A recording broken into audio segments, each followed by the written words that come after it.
हमको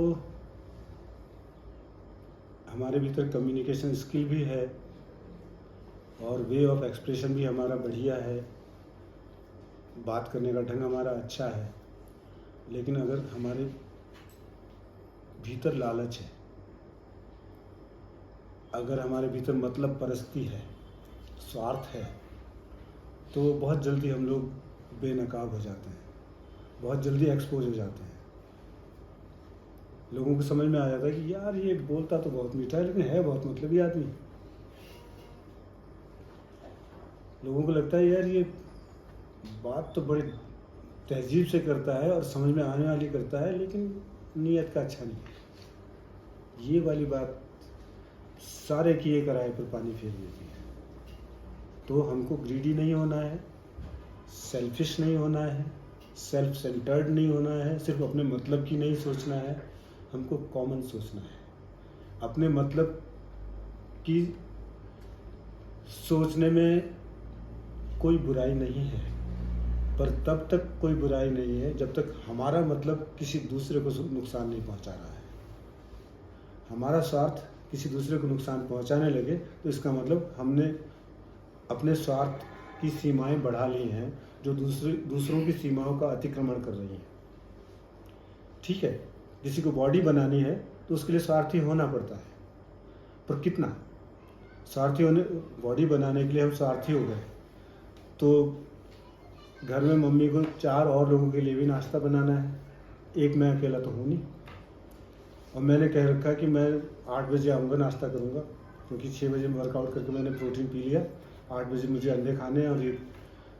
और जा कर के मैंने देखा कि अंडे तो उबले नहीं है अभी तक, और मैंने घर सिर पे उठा लिया।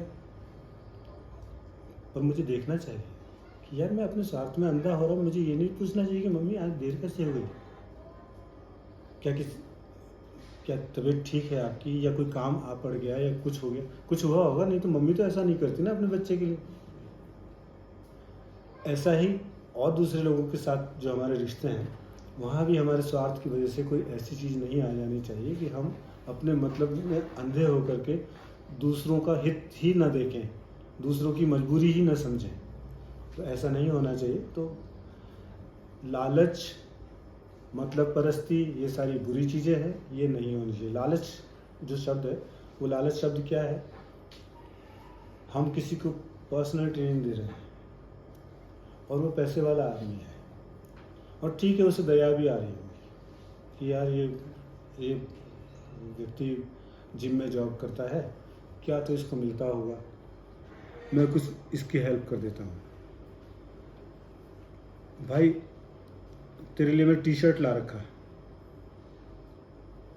ठीक है, और हमने आओ देखा ना ताओ, कहाँ है, कैसी, कौन सी, उस लपक करके ले लिया और रख लिया।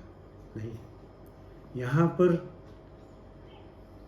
एक आत्मसम्मान शब्द होता है और एक आत्मसम्मान का भाव होता है।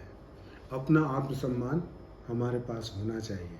उस आत्मसम्मान को एक टी-शर्ट के लिए गिरवी रखना गलत बात है। एक पुराने मोबाइल फ़ोन के लिए अपने आत्मसम्मान को गिरवी रखना गलत बात है। तो लालच जो है हमारे आत्मसम्मान को गिरवी रखने वाली चीज़ है। इसलिए लालच में नहीं, जितने हमारे हक का है हमें मिल रहा है ना, हम आपको पीटी दे रहे हैं, जो आप पीटी के पैसे दे रहे हैं उसमें से शेयर मुझे भी मिल रहा है ना, काफ़ी है मेरे लिए। पर मैं अतिरिक्त चाहूँ उनसे कि वो टी-शर्ट भी दे देंगे, वो मेरे लिए शूज़ ले आएंगे, वो मेरे लिए इम्पोर्टेड प्रोटीन ले आएंगे, वो नहीं। अगर कोई देता भी है तो वो हमारी आदतें ख़राब कर रहा है, और आज हमारे साथ उसका रिश्ता ठीक है तो 1 महीना उसने मेरी मदद कर दी, कल किसी दूसरे को ख़राब करेगा वो, तो उसे पहले रोक दो। नहीं सर, आप जो पीटी के देते हैं ना सफिशिएंट है, मेरी सर्विस में कोई कमी है क्या, आप बताओ। तब उसे समझ में आ जाएगा कि यार इसके आत्मसम्मान को ठेस नहीं पहुंचानी चाहिए, वरना तो लोग खरीदने के लिए तैयार ही हैं, और बिकने के लिए भी लोग तैयार हैं। बिकने के लिए आदमी तैयार होगा तो खरीदने वाला आ ही जाएगा। तो हमें अपने आत्मसम्मान को बेचना नहीं है, गिरवी नहीं रखना है, और आत्मसम्मान को बिकवाने में सबसे बड़ी भूमिका लालच की होती है।